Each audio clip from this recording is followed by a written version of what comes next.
यहां कुछ सरदार बैठे हैं कि नहीं बैठे हैं? नहीं भी बैठे हैं तो मेरी उनसे एक विनती है, राजनीतिक कारणों से किसी को खालिस्तान चाहिए होगा, अमेरिका में कुछ लोग अपनी दुकान चला रहे होंगे, सिखों के बारे में अलग अलग बातें कही जा रही होंगी, आजकल इमरान खान को भी सिखों से ज्यादा प्यार हो गया है। गुरु ग्रंथ साहब पढ़ा है किसी ने? उन्हीं सिखों से जो सनातन से निकले हुए हमारे एक भाई हैं, उनसे पूछना चाहता हूं, गुरु ग्रंथ साहब के अंदर 8344 बार हरि का जिक्र आया है, हरि शब्द आया है उसके अंदर। उसी गुरु ग्रंथ साहब के अंदर 2533 बार भगवान राम का जिक्र आया है। उसी गुरु ग्रंथ साहब के अंदर 17 बार 17 टाइम वाहे गुरु का जिक्र आया है कोई किताब ऐसी?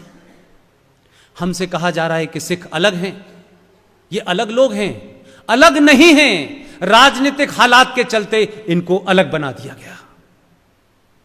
ये हम में से गए थे, हमारे परिवार में से गए थे, इनको हमारे धर्म की रक्षा करने के लिए एक पुरुषार्थी आदमी को भेजा गया था।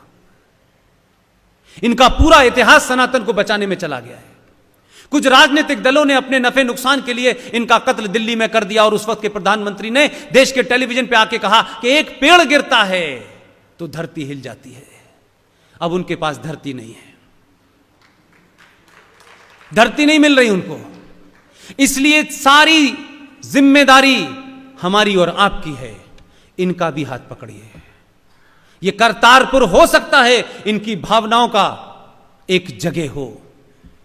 मैं नहीं कह रहा इस धर्म का वो आदमी जिसने कई बेहतरीन दुनिया की किताबें लिखी हैं, वो किस पार्टी का है वो मेरे लिए महत्वपूर्ण नहीं है, लेकिन आज की डेट में पंजाब के अंदर अगर सबसे ज्यादा कोई राष्ट्रवादी मुख्यमंत्री है उसका नाम है कैप्टन अमरिंदर सिंह।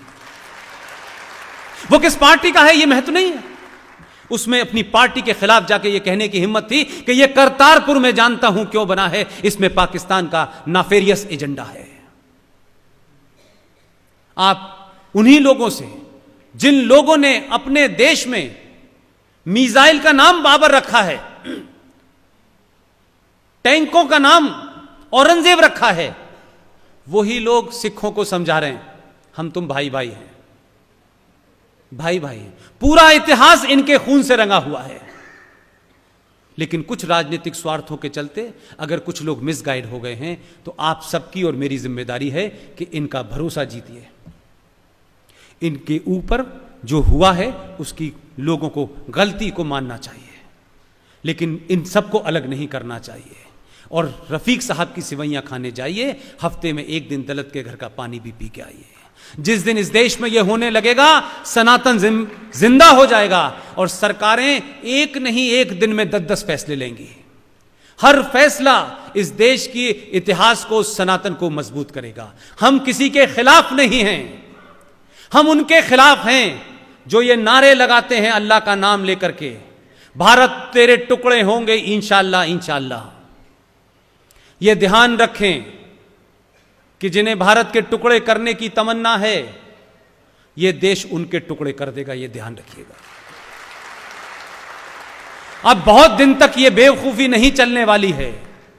इस देश ने 1000 साल के बाद करवट ली है। ये वापस किसी भुलावे में, किसी गुमराह में, किसी पॉलिटिकल जार्गन में मत फंसिएगा।